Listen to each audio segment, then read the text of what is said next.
Hello friends, तो कैसे हैं आप सब लोग। उम्मीद करती हूँ कि सब अच्छे होंगे। तो मैं आज फिर आ गई हूँ आपके साथ एक नई कहानी लेकर, जिसका नाम है एहसान।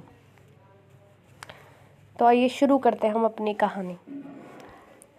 एक बार एक बहेलिया था।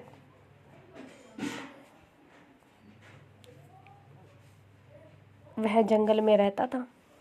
एक बार जंगल में उसने चिड़िया फंसाने के लिए अपना जाल फैलाया। थोड़ी देर बाद ही एक उकाब उसके जाल में फंस गया। वह उसे घर लाया और उसके पंख काट दिए। अब उकाब उड़ नहीं सकता था, बस उछल उछल कर घर के आसपास ही घूमता रहता। उस बहेलिये के घर के पास एक शिकारी रहता था। उकाब की यह हालात देखकर उसने सहन नहीं हुआ। वह बहेलिया के पास गया और कहा, मित्र, जहाँ तक मुझे मालूम है तुम्हारे पास एक उकाब है जिसके तुमने पंख काट दिए हैं। उकाब तो शिकारी पक्षी है, छोटे छोटे जानवर खाकर अपना भरण पोषण करता है, इसके लिए उसका उड़ना ज़रूरी है। मगर उसके पंख काट कर तुमने उसे अपंग बना दिया।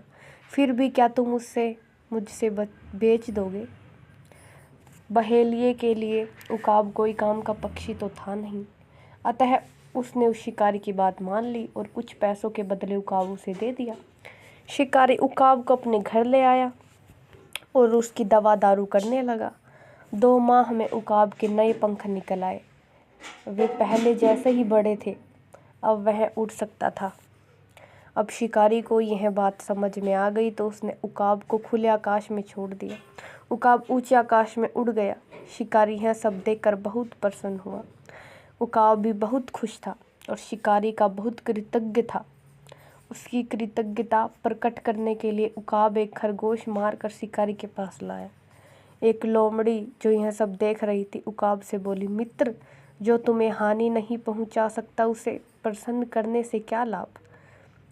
इसके उत्तर में उकाब ने कहा, व्यक्ति को हर उस व्यक्ति का एहसान मानना चाहिए जिसने उसकी सहायता की हो, और ऐसे व्यक्तियों से सावधान रहना चाहिए जो हानि पहुंचा सकते हैं। निष्कर्ष, व्यक्तियों को सदा सहायता करने वालों का कृतज्ञ रहना चाहिए। तो इसी के साथ हमारी कहानी समाप्त होती है।